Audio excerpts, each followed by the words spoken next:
And welcome to the PuddyMod YouTube channel, and thanks for viewing and checking in.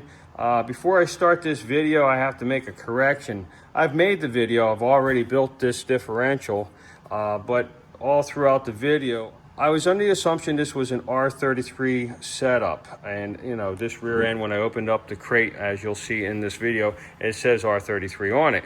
But in fact, this car is an R-34 Skyline, and it's a Spec V R-34, and it's a unbelievable car. It's you know, from everything I've heard about this thing, the build that's going on, I can't really disclose a lot. It's kind of a project that is going to have a reveal and by another, you know, company, another site. So I'm building the differentials, but I'm not going to really go in too much about the car, other than the fact that it's this kind of a car, and I understand that it's a very special car. So it's pretty cool, really fun project, and quite honored to be doing it.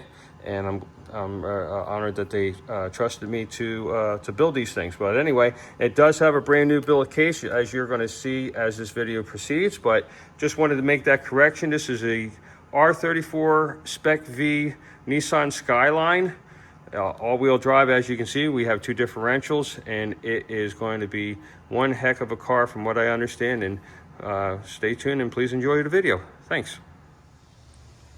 All right, now got this crate in, and this is time for something completely different.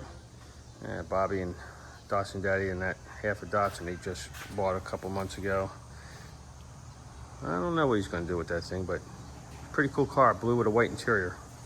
Anyway, this came in, and we're going to check out, see what's inside.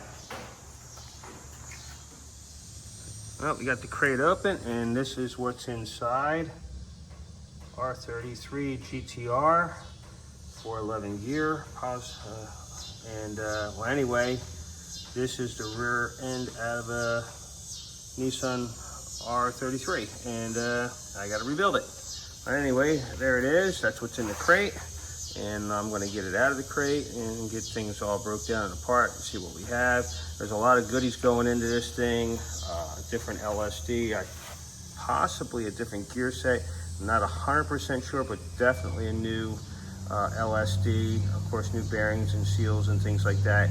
And I believe there's even a change in the stub axles because of the LSD. But let me go over everything, and I'll get back with you guys once we get this thing on the bench, and we'll see exactly what all is going into it. All right, we have that R-33 on the bench now, opened up. And if you ever wanted to know what a Skyline R-33 rear differential looks like on the inside, well, there you go. It already currently has a limited slip inside. The case basically looks like pretty much every other R200. The input flange is a lot different than the standard, so that's going to be a difference for that particular car for sure. What we have also on the bench here is a brand new Nismo LSD that we're going to be installing. That's right here. And new set of Nissan bearings for that. And we have two new axle stubs that will be used on this build as well.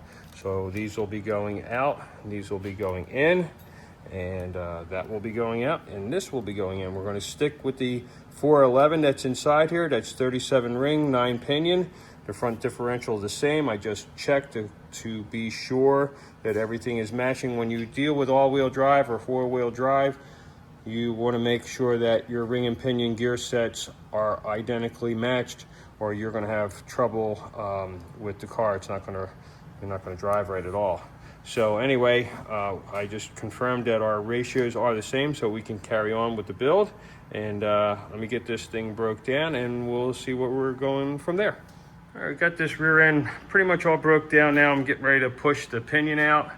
I have a pusher right there. We're going to put it in the arbor press. These things are pretty tight. You know, the races on these bearings to the pinion gear are very tight, and they just, you know, and the spline is very tight, so it requires a press to get things apart. You don't want to beat on anything if you don't have to. If you have the option of using a press and being able to smoothly push something like this out, that's the best way to do it. So let's get this done. You can, initial pressure, you'll see where that's at. That's a lot. Man, that's in there. All right. That is a lot of pressure. That's been in there a long, long time. All right, hold on. Stand by, guys. I'm going to put this camera down and give this a good pull on this Arbor Presses lever here and get that pinion started. Stand by. There's so much pressure on this thing. I decided to put that nut back on and thread it down, you know, about halfway. And I'm going to put this on here for the pusher, and I want to give it another shot this way. Once it does relief, if it is really abrupt, I don't want that thing shooting out like a bullet, so I want to put that nut on there and capture it, so once I get it broke loose, I don't have an oops on my hands. All right, I got it to move. You'll see there's gonna, I'm in and out now, so there is a ton of pressure on that. I'm gonna back that nut off a little bit more and push some more, but boy, is that thing in there.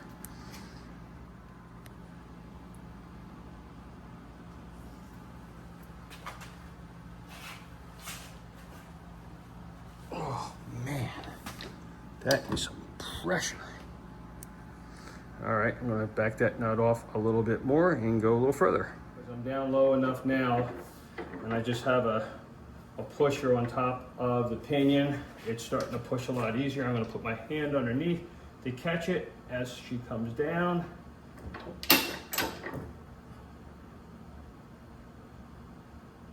There she goes. Oh, yeah, it's heavy. Get the ram out of there so I don't have that added weight on it. And there she is. All right, there's our pinion. Yeah, this thing hasn't been a while apart, probably since it was new. So yeah, anyway, that's that. I'm gonna go ahead and there's our flange. Get all this stuff apart. I have no idea what I'm videoing here right now because the camera's just sitting someplace. Oh, there it goes. I just got the shim out. Nice. All right, there's, I've got crap all over it because I hit the floor, but there's our shim. I'm going to put it on here, and so everything's together, and so I can start cleaning this thing up and restoring this case, make it look pretty. Yeah. All right, well, I've been scratching and working on this thing for a while now, and I'm getting ready to put a finish on it. Everything's taped up and ready to go. We have our input flange. I'm still working on that. I got a lot of work to do on that still, actually. But as for the case, it's ready to get a fresh new finish.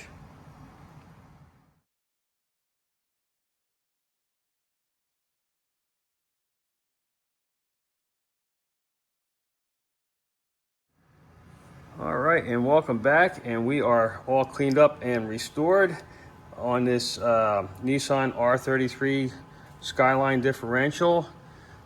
We have all of our parts in place and ready to go finally.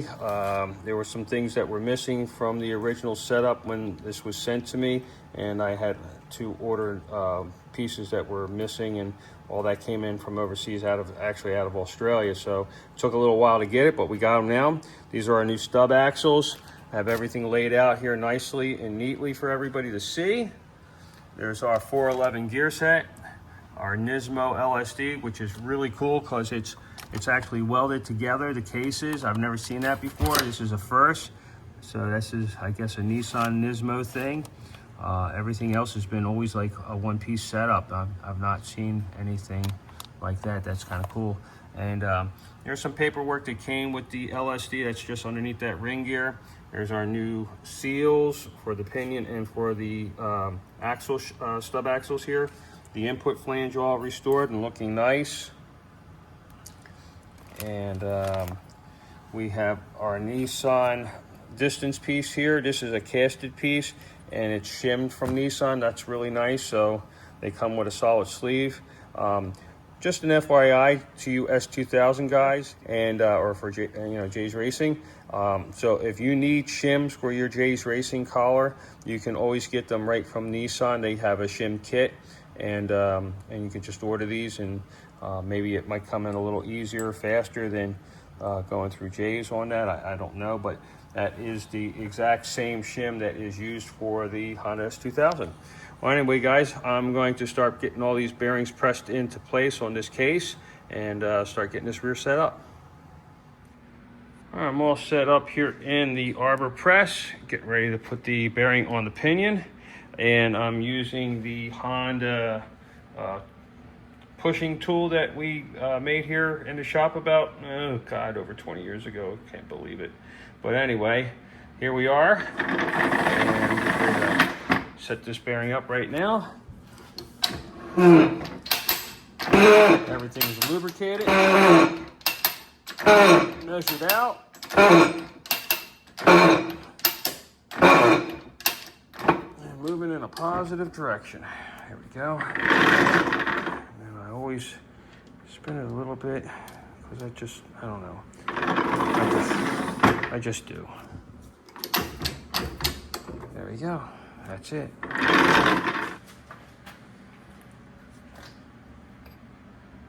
we go.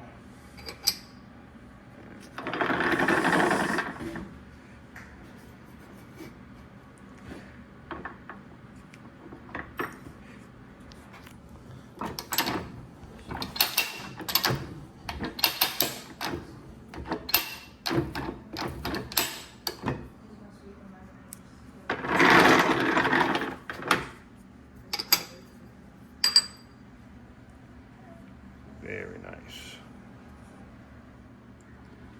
All right, we have the large bearing race in place, and we're going to use the old race to act as our pusher for this setup. Get this thing lined up here. There we go. I'm taking video of my feet. Let me get this thing lined up here. Looks pretty good. All right, set it back up, set it back down. Try to seat that bearing, and now we'll go ahead for a push.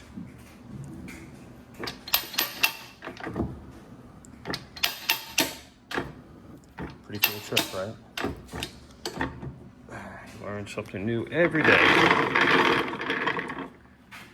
At least you try to anyway.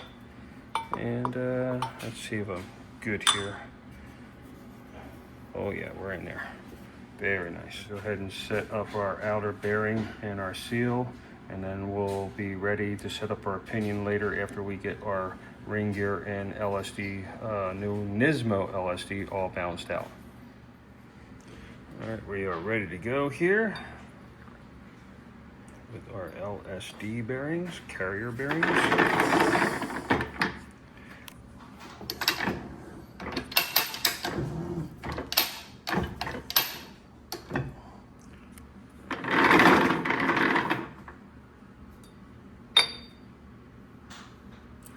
Nice.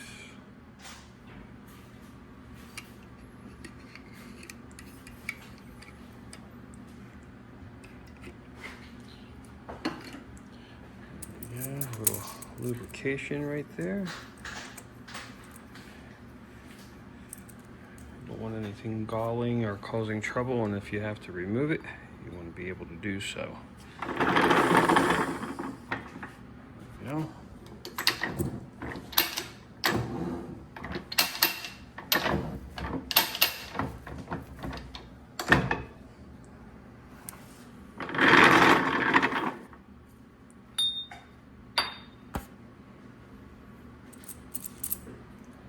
Beautiful. All right, we are up to the fun part. We're going to go ahead and press in the new seal. It looks like it's lined up pretty well. Use this for a pusher right here. This will work perfectly.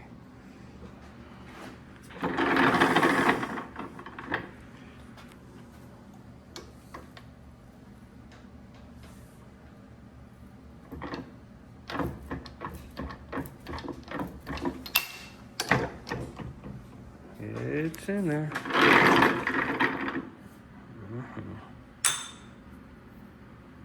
Oh yeah, very nice. All right, back to the bench. All right, we are up to the fun part. We're going to go ahead and set the pinion in to the case and check our preloads and everything.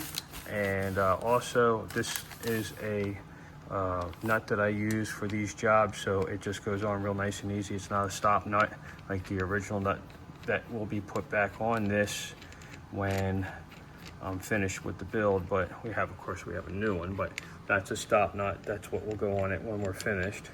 And this nut here is what we use for setup, so we don't, you know, accidentally gall these threads, because this goes on nice and easy, whereas that not so much. Got the balance done on the LSD and ring gear. It came out super sweet. I'm within about 1.1 thousandths, which is very, very nice. And next, like I said, we're going to go ahead and set the pinion up, and then we're going to check our preload here, and we're also going to be checking for backlash. Here we go. This is our turning torque right here, and it's about 18 pounds. 18 inch-pounds. Yeah, 18, 19 inch-pounds, which is very good. And so I'm going to go ahead and leave that there for now. We have our temporary nut on there, and I'm going to go ahead and put the carrier Nismo LSD and ring gear in, and we're going to check backlash next. All right, we're up to the point of putting in the bearing cap bolts and the bearing caps. And before we do that, we put the ARP grease in those areas of thread, so we don't have any issues with galling, and we get proper torque spec. Of course, we got our name on there just so we know who's doing this. And once I get these torqued into place, I'll go ahead and I'll weight up this gear. We'll spin it, see what we got. Well, I just got done checking the backlash on this thing, and I'm like at 2.5 thousandths, and it's actually consistent around the year, so the balance is dynamite, but that's way too tight. You know, when you change out an LSD, you know, from stock LSD to an aftermarket, or aftermarket to a different aftermarket, or whatever the case may be, things are going to be a little bit different. They're not going to be exactly as the last one you took out, so it's not usually always a, you know, drop in, plug and play kind of thing. Unless you're prepared to adjust things properly, yeah, it's not going to work out. But anyway, I'm going to remove this, and I'm going to reset the backlash on this, taking out some shim on one side, adding some shim on the other, you know, and getting this thing out to about 5 thousandths, and then we're going to go and white it up and see what we got. Take 2 thousandths off of this, and that'll get us right where we need to be for our backlash. All right, we are back. I got everything set back up again, and here's our indicator. And we are sitting at about 4.5 thousandths consistent around the gear, which is perfect. That gear-to-gear contact pattern is also beautiful and perfect.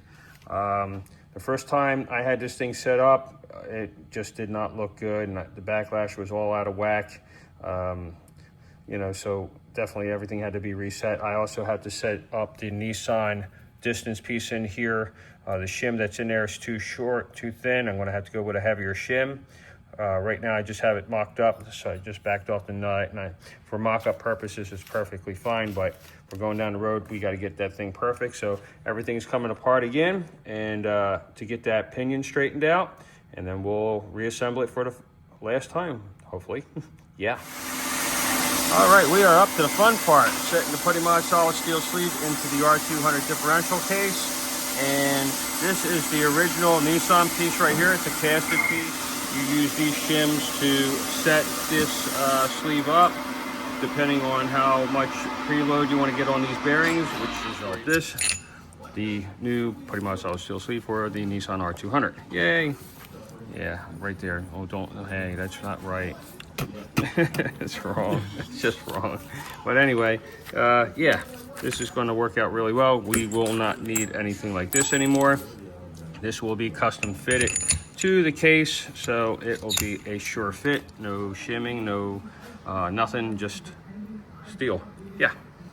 All right, we are up to final assembly now. We have our PuddyMod solid steel sleeve perfectly fitted to this rear. There is no shim, as you can see. Really, really nice. Anywho, that's done. We're putting a new pinion seal in as well. Unfortunately, the seal that I had pressed in here ended up getting damaged. When I put the pinion in, I caught the lip of it and I pinched it, and well, you know, the rest is history now. So a new seal's going in, or another new seal's going in, as it would be. And we're doing final assembly on this pinion and getting that preload. And stand by, we'll show you that preload once I get the input flange put back on. We have our pinion pressed into place. Everything's looking good. I'm going to go ahead and release this pressure on this arbor press, and then I'm going to set our new, oh, there it is. I'm going to set our new seal. All right, our new seal is in place. And now we'll go ahead and get our input flange put into place. All right, we have the input flange in place. We have our free spin, so we know everything is good, nothing's locked up, nothing went weird on us. I'm going to get it over to the bench, put the pinion nut on, and set the final torque. All right, we are no longer going to be using our setup nut. We have our new final nut here, and we're going to get this torqued into place. All right, let's go ahead and measure that turning torque now. Nice and smooth. Perfect. Really, really good. All right, we got our torque goo in place.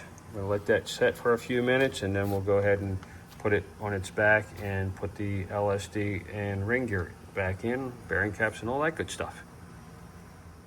All right, we got everything set, got our torque load on our bearing cap bolts, everything's good there. I wanted to show you guys the original pattern. This is the pattern I had after I put the new LSD in and everything, and you can see it was not very good.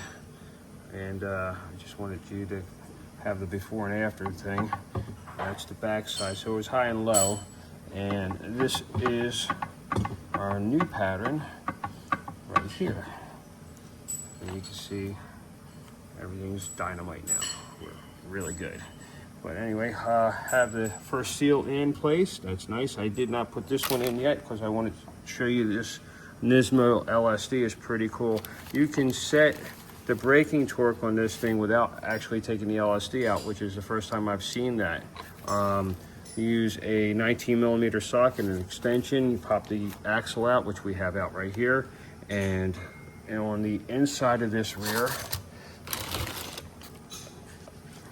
there's a area you can place a socket onto, and you turn it one click backwards, middle, and one click forward, so you have a low, a medium, and a high torque setting.